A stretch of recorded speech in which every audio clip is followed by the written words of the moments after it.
Good morning, Bio-110. This is Gianni Sky, and today for my presentation, I chose the topic plant sentience. Specifically, do plants feel emotion, or do they have the capability to think? Before I even jumped into my research, I had to figure out what both of those words meant. What do they mean? Emotion is a natural instinctive state of mind deriving from one's circumstances, mood, or relationship with others. Think is to use a mind actively to form connected ideas. Simple enough, but in both of these words, they have something in common: mind. You have to have a mind to use emotion, you have to have a mind to think, correct? Well, that would lead to the question, do plants have a mind? A mind is one's intellect, their consciousness, or the origin of their thought. Now, don't go and get the brain and the mind mixed up. They're not the same.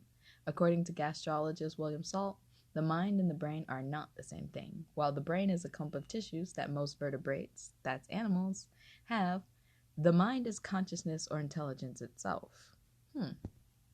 Mind your brain. We know that in animals, the mind is in our brains. Our brains is the source of our thought. It also helps with our movement, bodies, speaking, memory, function of our organs, just as a couple of examples. But it's also common knowledge that plant roots helps with almost the same thing. It helps their leaves and stems move towards the light. It helps them grow their stems at will. It also helps them communicate with one another. I believe that plants have their minds in their roots.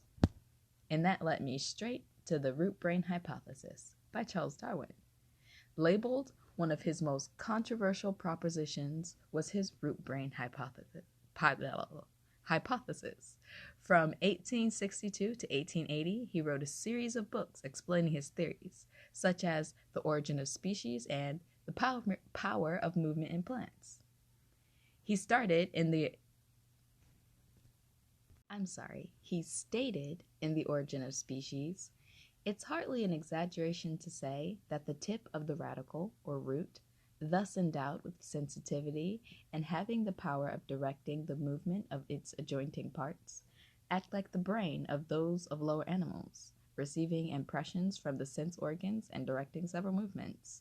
Pretty much, Darwin had a hunch that roots do for plants what our brain do for us being animals. In his book, Darwin conducted an experiment. He cut two different plants in different spots. The first plant, he cut it at the top of the plant, like the leaves, the flowers, the top stems, and recorded that in almost no time, a couple of days, the plants regenerated and grew back their missing parts doubled. For the second plant, he cut the lower parts of the plant, like the bottom base stem and the roots. He noted that the plants did not regenerate or grow back. In most cases, they died. After seeing this, Darwin was almost instantly convinced that the roots were very, if not most, important to plants. This is my experiment. I did literally what he did, but I couldn't get his research. The first plant, I cut it at the bottom, well, the top of it, but I cut a node, and 4 days later, it grew new shoots. It has 4 leaves now. This plant I cut at the bottom, right by the roots on the ground, and it didn't even take 4 days. This was honestly 2 days later, well, 3, and it's completely dead.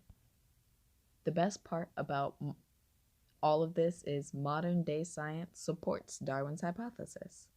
Because of his lack of modern technology and knowledge, Darwin couldn't actually prove his hypothesis true. The only data he had to go off of at the time was his few experiments, the word of others, and a couple of books. But after almost 120 years since the publication of his books, advances in science, fields like molecular biology, electrophysiology, and ecology, help prove that plants are actually sensory organisms, meaning they have senses. Darwin's predictions were head on. Plants are alive, but I feel like there's more. We know that plants have some senses. It's been proven that they have sight. Somewhat like animals, plants are capable of seeing light. Just as we have photoreceptors in our eyes, they have their own throughout their stems and leaves. These allow them to differentiate between red and blue, and even see wavelengths that we cannot. Plants also see the direction that light is coming from, can tell whether or not it's intense or dim, and can even judge for how long the lights have been off. It's also been proven that they can smell and taste. In the 1920s, the U.S. Department of Agriculture demonstrated that by spraying unripe fruit with ethylene gas, it would force it to ripen. With that being said, they came to the conclusion that fruits first emit ethylene gas, smell it, and respond by ripening almost uniformly, and causing their neighboring plants to ripen, increasing their chances of attracting pollinators. Teamwork. It's also currently being researched that plants may be able to hear. There are sounds that, at least theoretically, it could be advantageous for them to hear. These include the vibrations produced by insects and sounds produced by other plants. For example, researchers at the Institute of Plant Science in Bern, Switzerland, recently recorded ultrasonic vibrations emitting from pine and oak trees during a drought, perhaps signaling to one another that they need to prepare for dry conditions. With that being said, plants communicate. Plants use their roots to listen in on their surroundings.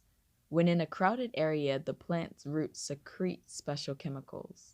Scientists found that after this action, the neighboring plants also secrete the same chemical and grow more aggressively, presumably to avoid being left in the shade.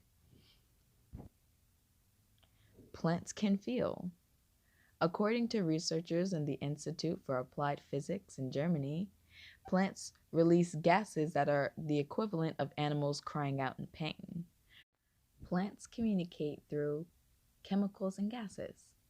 Using laser-powered microscopes, scientists have picked up sound waves produced by plants releasing gases when cut or injured.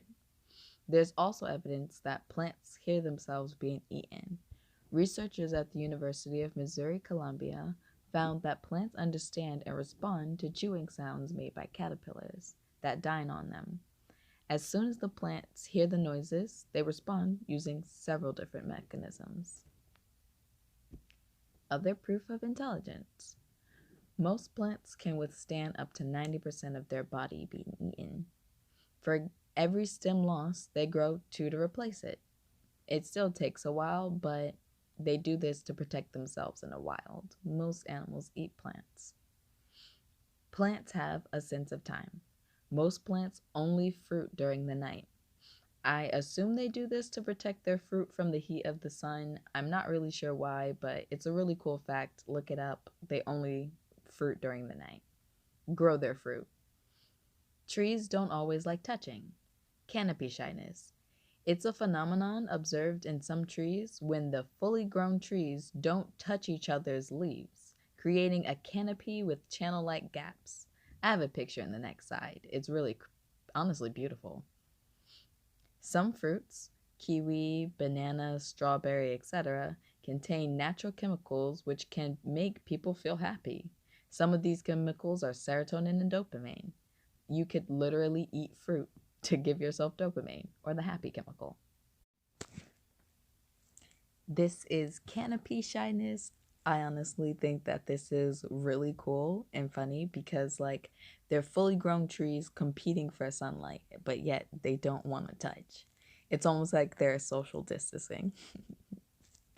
But in conclusion, I believe that plants are alive and sentient in ways beyond our imagining, that they perceive life and time differently and move at their own pace.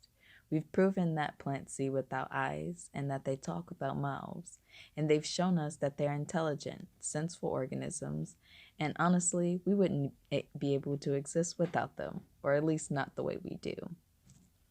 But what do you think? Are they sentient? Thank you for listening in, and stay safe during these times.